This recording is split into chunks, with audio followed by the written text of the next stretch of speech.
De 11 de setembro de 2001, 19 homens embarcaram em 4 voos domésticos para Boston, Washington e Newark, com o objetivo de sequestrar os aviões e usá-los como armas letais.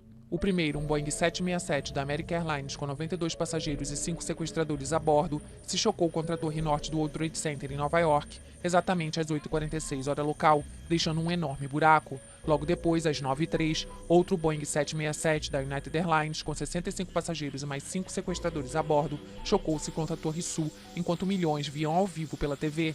Em Washington, às 9h43, um Boeing 757 da American Airlines, com 64 passageiros e mais 5 sequestradores a bordo, caiu no prédio do Pentágono. O impacto a 850 km por hora destruiu a fachada oeste do prédio do Ministério da Defesa. Às 10h06, a quarta aeronave, um Boeing 757 da United Airlines, com 44 passageiros e 4 sequestradores, caiu em um campo perto de Shanksville, Pensilvânia. O alvo nunca ficou claro, mas a apenas 20 minutos de Washington, o que se acredita é que o avião iria em direção ao Capitólio ou até mesmo à Casa Branca. O que se sabe é que alguns passageiros que ficaram sabendo da tragédia em Nova York pelos celulares dominaram os sequestradores. As torres gêmeas caíram como um castelo de cartas, formando uma avalanche de detritos e poeira. A Torre Sul, às 10h05, a Torre Norte, às 10h28. Centenas de pessoas e muitos socorristas foram enterrados nos escombros, e Manhattan foi coberta por uma nuvem de fumaça e pó. Os ataques foram reivindicados pela Al-Qaeda, na época um grupo islâmico pouco conhecido, e custaram a vida de 2.979 pessoas nos aviões e em terra, 2.750 só em Nova York. This is as close as we can get to the base of the World Trade Center. You can see the firemen assembled here, the police officers, FBI.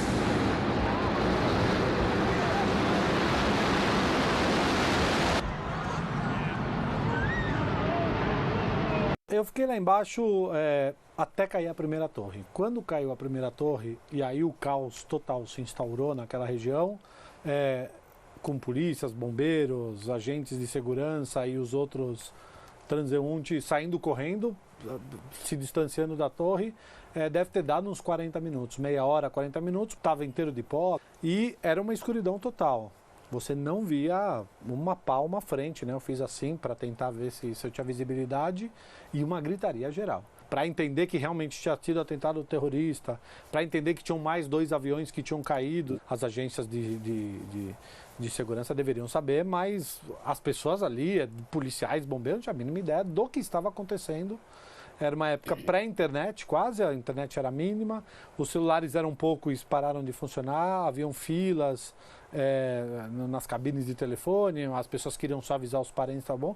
Ninguém sabia de nada. Que tipo de sensação você sente quando